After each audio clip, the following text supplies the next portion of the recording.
The police department ain't going to be bringing forth law enforcement. They're going to get rid of their badges just like those that were so-called upholding the law during Hurricane Katrina in New Orleans. You had them police officers getting rid of their so-called badges, throwing away their uniforms over there in New Orleans.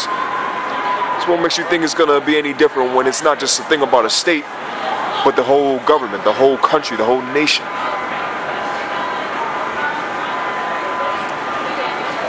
And the almond tree shall flourish, and the grasshopper shall be a burden. Because if you're not familiar with this earth, this concrete that you're walking on, this concrete jungle as known to, the city, you're not supposed to be standing on this concrete. This material is an abomination to what's actually supposed to be on this ground. The earth, the grass, the soil, the fertilization. In that time, ain't gonna be no more homekeepers. Ain't gonna be nobody out there cutting grass, cutting lawns. Okay? You're not gonna have those type of jobs flourishing. You're not gonna have people doing any work at all. So this natural grass that's underneath this concrete is gonna flourish. It's gonna bring forth.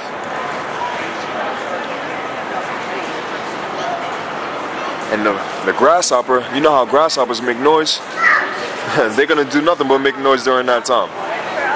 You're gonna have complete silence as far as darkness, no electricity. The economy is going to collapse. So you're going to have the animals out there in the natural habitat,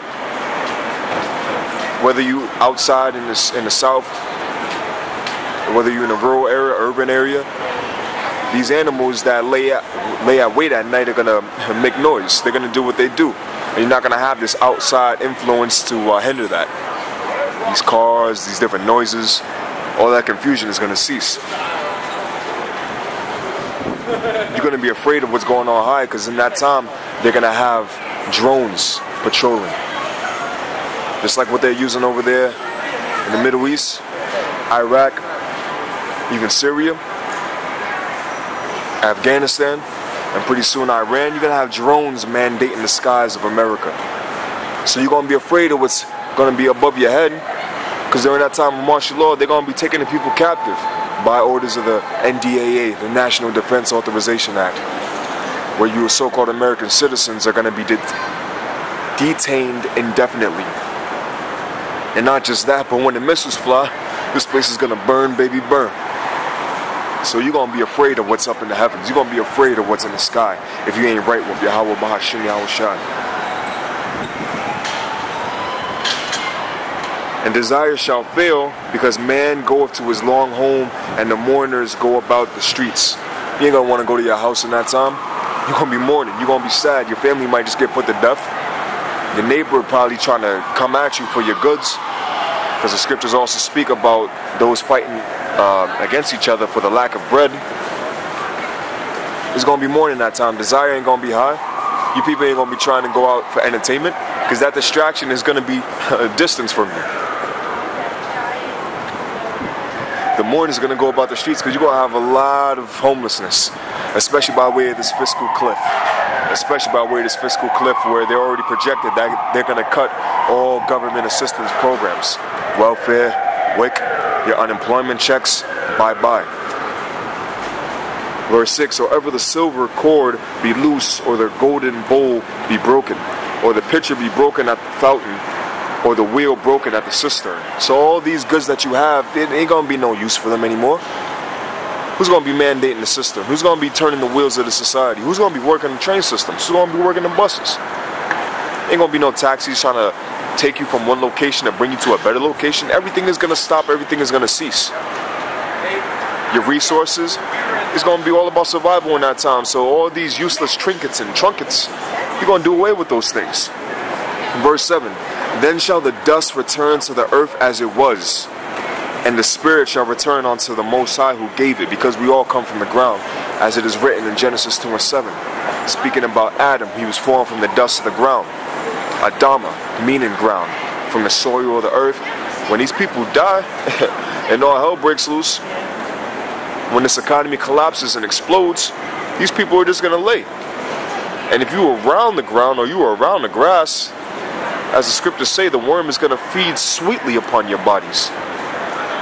The spirit is going to go back to the Most High, because spirits don't die, which is also cutting that doctrine of you going down into the ground, burning in hell if you're a bad person. That's false. That's just dogma from the Catholic Church. The hell that the Bible is speaking of is the grave, Sha'awal, in the Hebrew. And the lake of fire that it's referring to is America, once this place gets pelted with over 200 missiles, over 200,000 missiles, approximately 200 million missiles.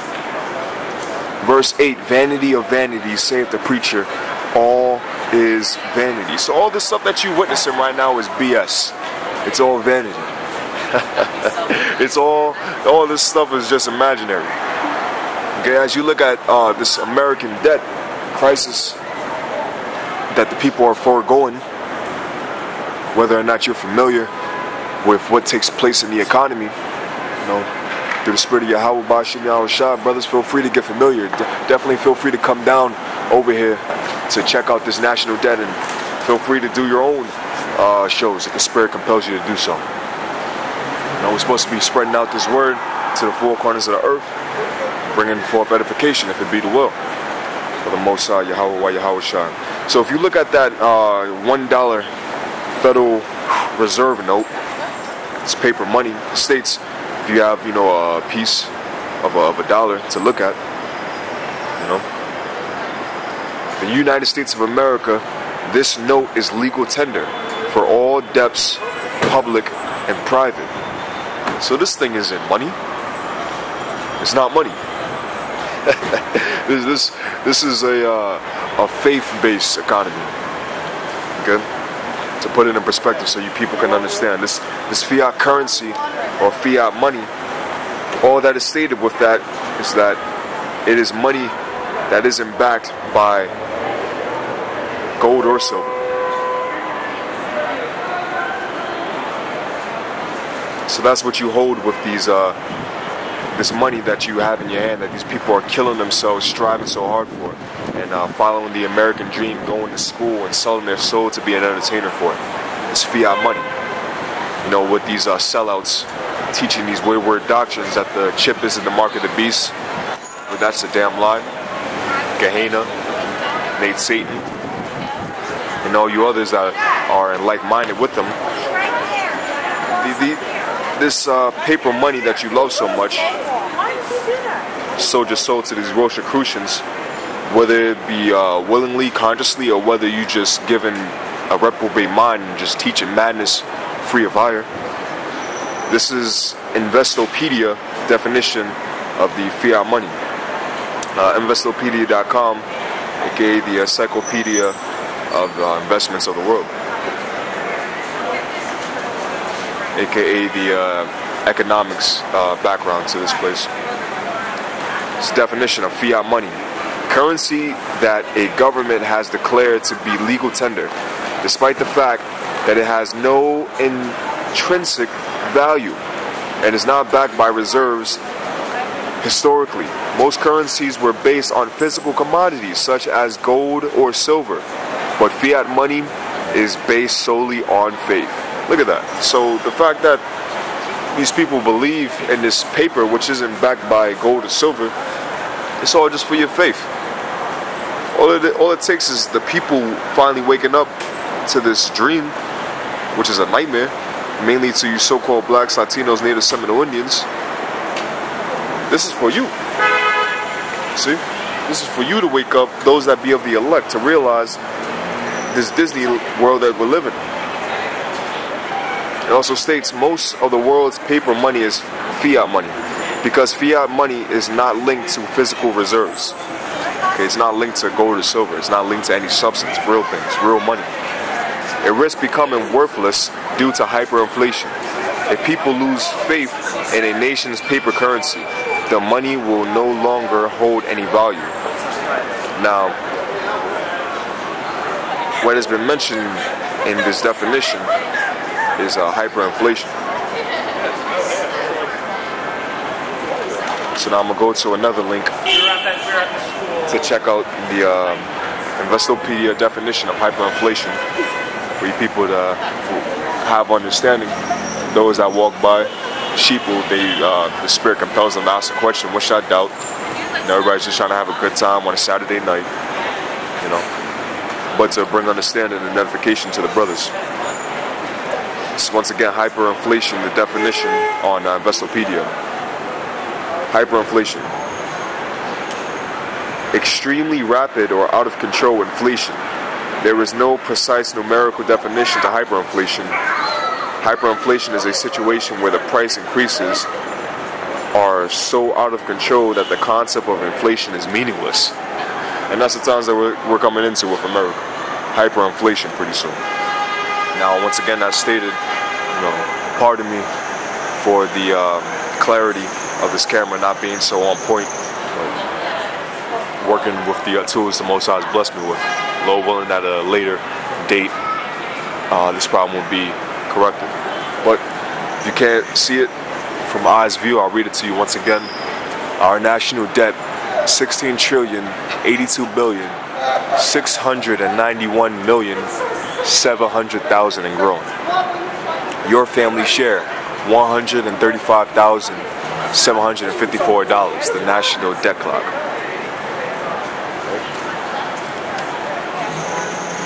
Now, another scripture I want to go into, all right, to show you.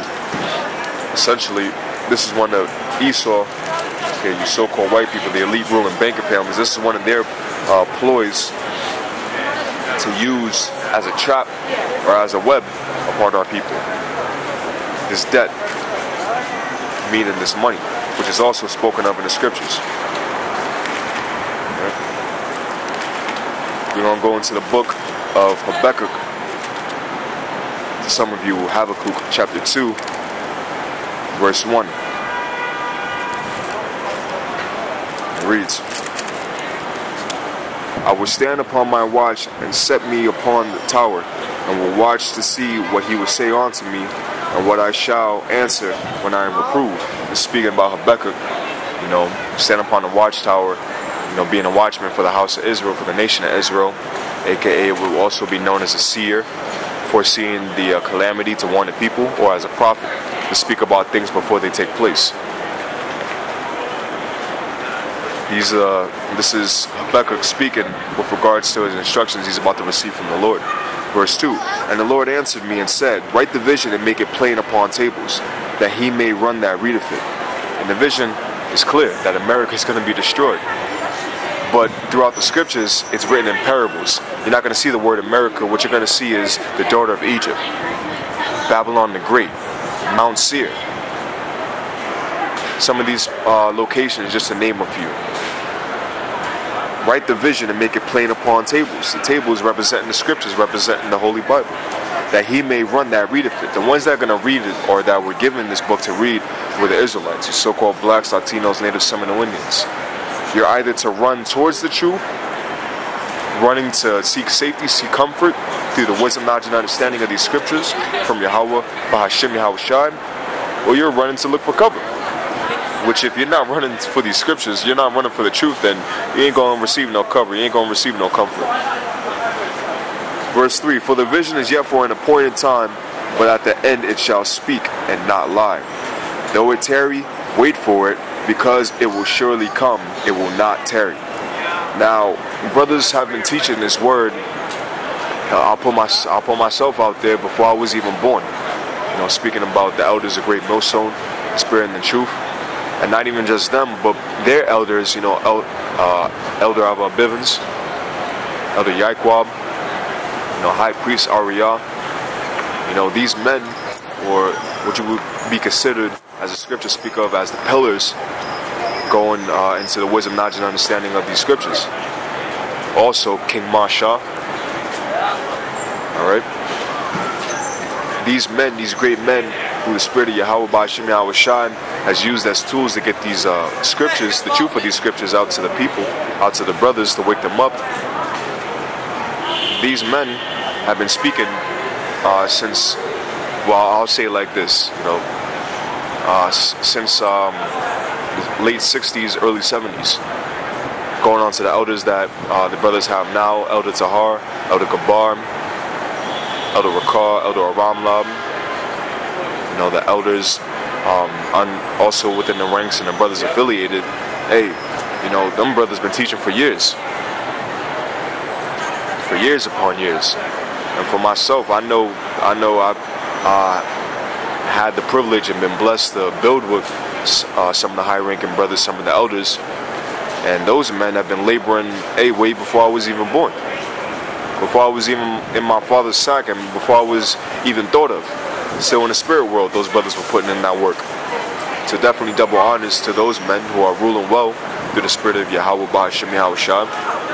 Okay, those brothers deserve their honors, their double honors for laboring in the word.